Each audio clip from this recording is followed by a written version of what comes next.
I'll be completely honest with you, I'm the last person you need to ask anything about if you want to know something about Lucha Libre. Like, sure, I know the big stuff that is happening in the world of Lucha.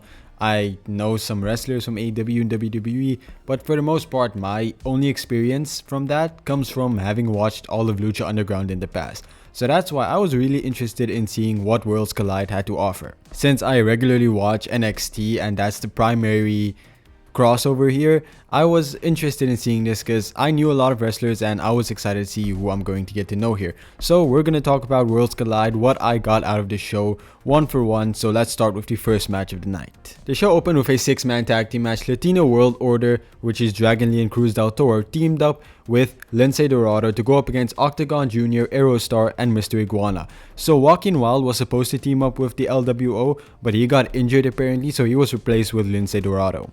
For this match, I can at least say I knew some guys. I know Aerostar from his days in Lucha Underground, like I mentioned before, and Octagon Jr, Frequency, in TNA. So Mr. Iguana was the only person I really didn't know, but he really came out stealing the show because I never heard of him before, and I really like him. He's that perfect little comedy gimmick. I hope WWE utilizes the momentum because these types of gimmicks, they run out fast, especially to a casual audience. So they should really utilize this momentum because he got a big pop at Money in the Bank too. All of the matches tonight were great. I can't really comment on the matches because each of them were really good. I don't think there was one bad match on the card, at least for me, and I liked how the Clash of Styles really fit. It didn't feel like it was the traditional WWE style, but it also didn't feel like a dangerous type of style that a lot of people online seem to think Lucha Libre embraces.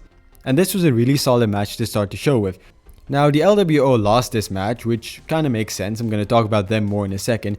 But afterwards, Dominic Mysterio and Liv Morgan were in the crowd, and after a little bit of a scuffle between Dominic and Octagon Jr, Dominic challenged Octagon to a match at Money in the Bank for his Intercontinental Championship, which was, I think, really cool. So Dominic Mysterio obviously ended up winning that championship. I mean, they weren't going to put it on Octagon Jr, but I think that was a pretty neat moment, and it must be really cool for Octagon Jr to have a major match at a major WWE pay-per-view. Like, I just think that must have felt really cool for him. Now, about the LWO, I really hope it becomes a cross-promotional type of stable.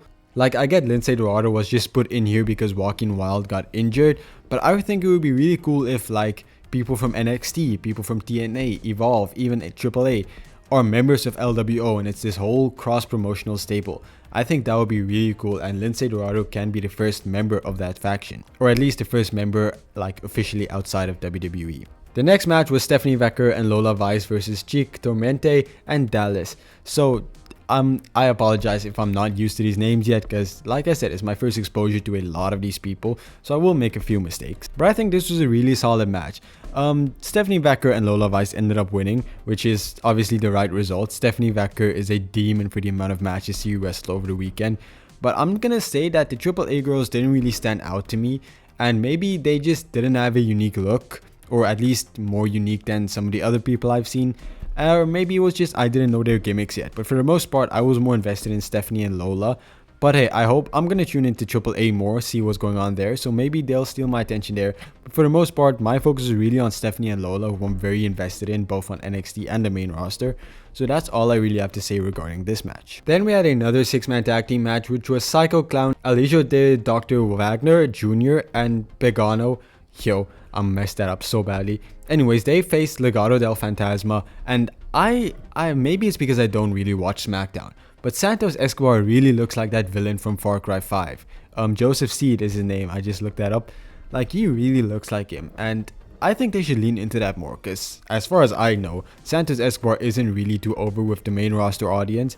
Maybe if you leaned into that cult-like gimmick a lot more, because they already have something sort of similar, but I think they should really lean into it more and take similarities from Joseph Seed. I think that could work. But anyways, Legato del Fantasma wins, which I was kind of surprised by because they're not really as established. And since LWO lost, which, you know, I think is a much higher tier than Legato del Fantasma, I assumed they were going to lose, but no, they won. Another really good match. I have to say, at least in AAA, these guys' masks look way more unique than the guys on the main roster. Like, a lot of the times, like, let's take Dragon Lee and Rey Fenix for example. Sure, their masks are different, but a lot of the times, you know, if you put it in front of someone who didn't know anything about wrestling, they're not going to really see any difference, you know.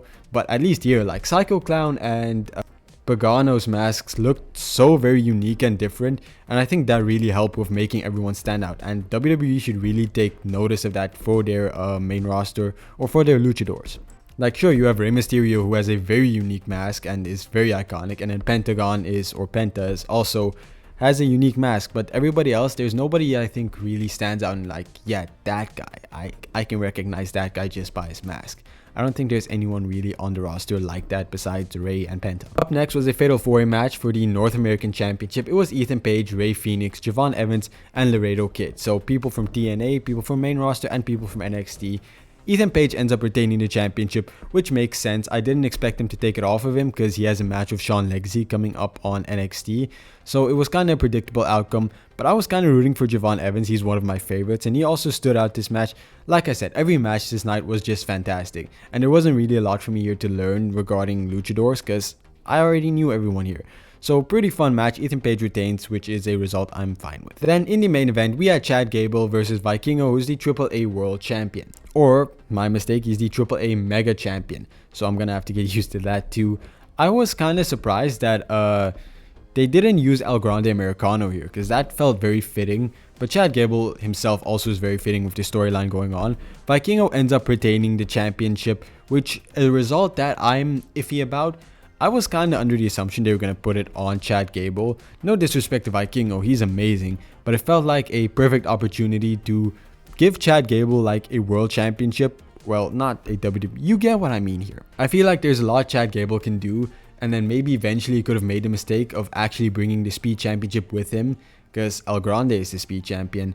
And then El Grande has the Mega Championship. And then he mistakes himself like, you get what I'm saying? I think I just messed that up a lot and a lot of people are very confused now. But Vikingo retains the AAA Mega Championship, and I'm excited to see how his reign turns out since he just won the championship. So I think this was his first defense actually. So if I had to give the night show a rating, it would be a solid 10 out of 10. I really liked what I saw. All the action was top tier. And you know, I really liked all of these different people I suddenly saw that I never really knew. Like, AAA has a bunch of interesting talent that I'm excited to see for the future, and I'm for sure going to check out more shows just to try and get more into it. But just like Evolve, don't expect me to constantly watch it, because if it's not for me, it's just not for me. But I'm going to give it a chance. So please leave a like, subscribe if you like this channel or this video. I cover NXT and TNA weekly along with pay-per-views and sometimes stuff like this that are just a bit different. So leave a like, subscribe. We just got to 500 subscribers, so let's get to 1K now. Goodbye everyone.